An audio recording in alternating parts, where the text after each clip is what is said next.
Hey everyone, my name is Matt. Welcome to my shop. Today is February 7th and this is my weekly shop update. So it's been a fairly productive week for me. Spent a lot of time out using the mill and getting rid of some logs, and I got some work done on the mill. It was fantastic. So let's take a look out there real quick. So as a bit of a refresher, here's what the log pile looked like last week. And here is how it looks now. Don't have a whole lot left in the actual pile. The biggest thing here is this piece of butternut. The rest is some birch, and I've got this piece of box elder and another small piece of elm back here. But other than that, majority of everything's been cut. I cut a lot of stuff this past week. A lot of crotch stuff, a lot of really interesting stuff that I've been wanting to see what that looked like for a while. I'm going to put together a video on the rest of this pile because I recorded a lot of video this last week. Not a whole lot of talking, but at least you can see some of the interesting cuts coming off of there.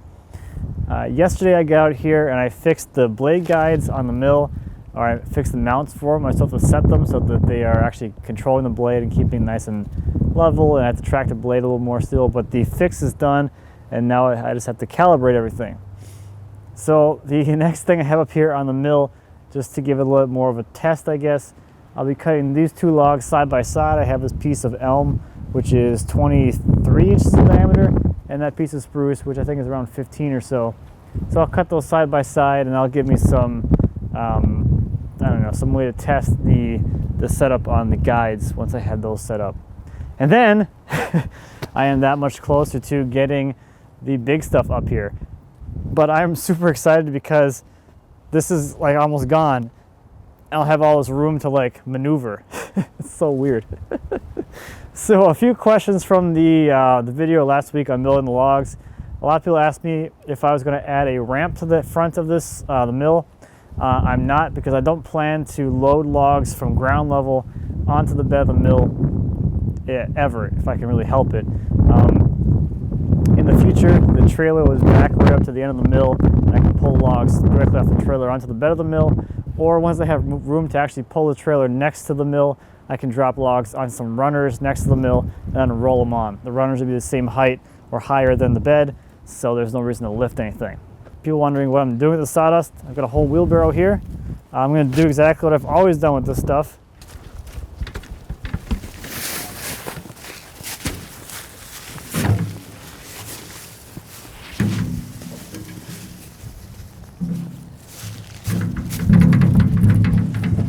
So another question I got was on the scrap pile.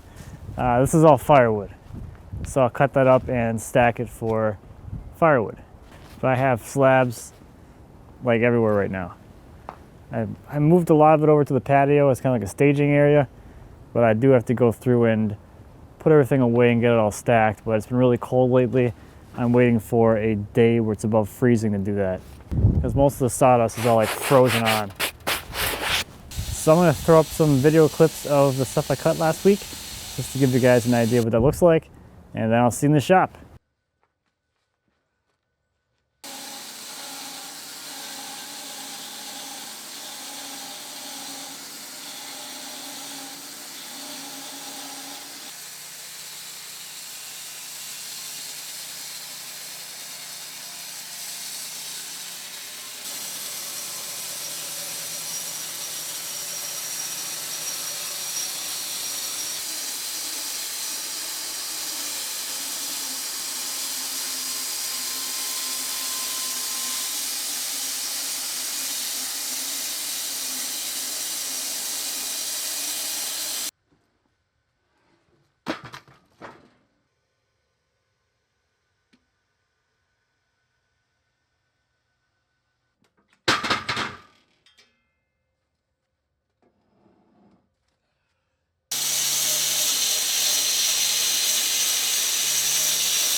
So in the shop this week, I finally got through the finishing schedule on these farmhouse table benches, which means I can finally get this stuff out of here and have more of my shop back. So the top coat I put on here is that matte finish, and just to give you an idea of what the gloss is like, I left the bottoms with the standard gloss finish because you're never going to see it. So why bother? These things have been on here for too long already anyway. So that's what gloss looks like compared to the matte finish. and it's pretty ridiculously glossy. The matte finish is a lot more, I don't know, easier to look at. You can actually see the grain in the wood, where the gloss finish is so glossy that the lights and any light you have just reflects off of it, makes it harder to see, and makes these really glaring spots in there. So I can finally get this stuff out of here and get my shop back. What I think I'm going to do with these is I'm going to put them in the house for maybe a week or two, just to give the finish some time to fully cure, and then I can put them outside on the patio. I think that'll go pretty well, but I'm really happy with these. They look amazing. Yeah, the shop feels a lot bigger now. A lot bigger. So now with that stuff out of the shop, I can get started on my next woodworking project. God, I'm so excited to get back in the shop and do woodworking again for once. It's gonna be nice. That's gonna be my son JR's bed. We're going to be taking his crib and giving it to my new son Max, because I don't want to make another crib. So JR is going to be upgraded into a twin size bed pretty early in his life, but it's fine. I'm making that out of the walnut that I got from the first time I ever took the log lift out. If you haven't seen that video, it's quite entertaining. But I've had that, when did I cut that? I cut that like in November of 2015. So that's been dry for a while, and I'm going to use that for the headboard and footboard. I also have some thicker stock that I'm going to glue up for the posts, and then the rails we made of that walnut as well. So I'm looking forward to pulling that stock out of my pile and kind of getting everything arranged with all the new stock I have coming in from the sawmill out back. So this past week, something really exciting happened. The channel passed 100,000 subscribers, which is just incredible and mind-blowing. I'm so excited. I just want to say a big thank you to everyone who's made that possible. It's a good milestone, and I'm really just excited about it. So I think it was 2 weeks ago, I said it was my 3-year anniversary of posting videos here on YouTube. So in celebration, I guess, of the 100,000 subscriber milestone and the 3-year anniversary, I put together a bit of a giveaway. So let's talk about some prizes, I guess. Triton is going to be providing their TRA 001 router. That's their biggest router, the 3¼ horsepower router. This big guy right here. I've had this one mounted in my router table insert in my work center.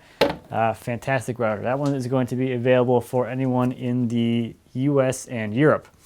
Rockler has also sent me 2 of their Bench Dog #4 smoothing planes. These are really nice planes, really nice and heavy, and these will be available to anyone in the US. Boom, come in a little box, pretty cool. Thank you to Rockler for providing those. Next, we'll have a brass mallet from my friend Dima. This one here is mine, but the one that the winner will receive is a picture of that, and that's for anyone in the US. Mark Spagnolo is providing a copy of his hybrid woodworking book, and that's going to be available internationally. We also have your choice of project over in the Wood Whisperer Guild. Don't worry, I won't be upset if you don't choose one of mine. That's okay. That's open internationally as well. Shannon Rogers is providing a semester at his hand tool school. That's an online woodworking school for using hand tools. Fantastic instruction there, so the winner will be able to choose one semester of the 6 he has available there. And lastly, I'll be providing 4 winners with a t-shirt. Your choice of whatever style, this print here, this one here, or the Cremona shirt. 4 of those will go out. And also, I'll let you know, I just got these back in stock. So I know a lot of these sold out pretty quickly last time. The red on gray, on dark gray. So I have those back in stock, and I also have those in a women's cut. So there'll be a link down in the description to the page that has all the prices listed, all the details about them, and how to enter and all that good stuff.